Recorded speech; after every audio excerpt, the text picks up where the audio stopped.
श्री कल्कि से यूट्यूब के माध्यम या फिर फेसबुक के माध्यम से जुड़ने वाले हर धर्म के श्रद्धालुजन को श्री कल्कि का दिल से प्रेम और जय श्री महाकाल। आशा है आप सब धर्म प्रेमी राजी खुशी और सकुशली होंगे। आज श्री कल्कि की चर्चा का विषय है कलयुग में हिंदू सनातन धर्म में बताए गए विभिन्न पूजा अनुष्ठान व यज्ञों की सत्यता क्या है और भारत में बने विभिन्न तीर्थ स्थलों में नहाना एवं मंदिरों में जाकर पूजा अर्चना करने से क्या मानव को सुख शांति धर्म व इच्छित वरदानों की प्राप्ति होती है या फिर मानव इन स्थानों में जाकर सिर्फ अपने समय और धन की बर्बादी करता है। हर धर्म के कर्म का अधिकारी मानव अपने घर में किए गए कर्मों से सफल होता है। यानी अगर कोई भी मानव अपने जन्म देने वाले माता पिता का सम्मान सेवा व उनकी आज्ञा का पालन मन वचन व कर्म से नहीं करता है तो ऐसे मानव का किसी भी भगवान की पूजा या किसी भी मंदिर के दर्शन किसी भी तीर्थ में नहाना उस मनुष्य के लिए व्यर्थ व पाखंड है। इन धर्म रूपी कर्मों को करने से उसे किसी भी पुण्य की प्राप्ति नहीं होती। ऐसे ही मानव कई बार इन पवित्र स्थानों में जाने से दुर्घटना व अकाल मृत्यु के शिकार होते हैं। ईश्वर भक्ति की पहली सीढ़ी जन्म देने वाले माता पिता की सेवा निस्वार्थ भाव से करना है।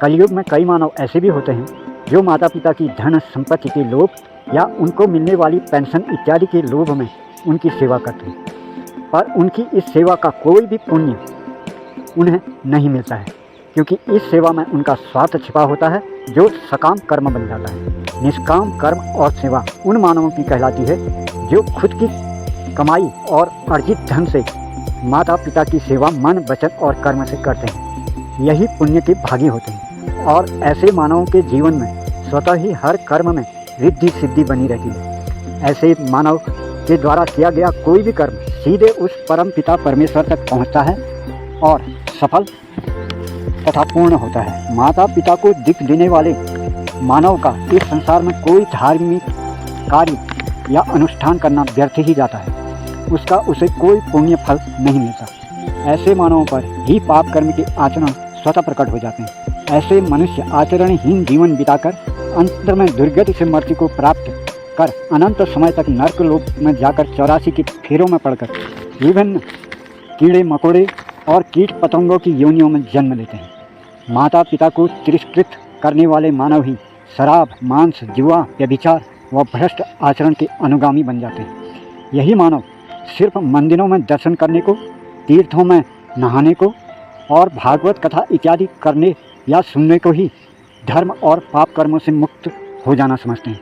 यानी पाप कर्म कर तीर्थ में नहाने से पाप मुक्त होना, भागवत इत्यादि कर या सुनकर पाप मुक्त होना समझते हैं।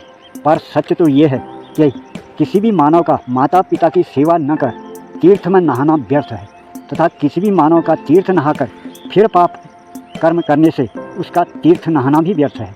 तीर्थ नहाने का मतलब है कि तीर्थ में जाकर नहाने के समय संकल्प लेना कि अब आज और इस क्षण के बाद मैं अपने जीवन में कोई भी ऐसा कर्म नहीं करूँगा जो पाप हो। और मानव का भगवत कथा कराना या सुनना तब तक व्यर्थ पाखंड व फलदायी नहीं है जब तक इन भागवत कथाओं में बताए गए धर्म के आचरण को मानव अपने जीवन चरित्र में नहीं उतारता। यदि वो ऐसा नहीं करता है तो सारी जिंदगी भी वो भागवत कथा कराता करता या सुनता रहे, उसका प्रतिफल पुण्य में उसे नहीं मिलता है। कुल मिलाकर मानव का मंदिरों में जाना तीर्थों में नहाना या भागवत कथा सुनना करना या कराना तभी फलदायी है जब आपके आचरण में आपके धर्म में बताई गई बातों का पालन हो। अन्यथा आपका कोई भी पूजा भक्ति दान अनुष्ठान कर्मकांड व्यर्थ और पाखंडी ही गिना जाएगा।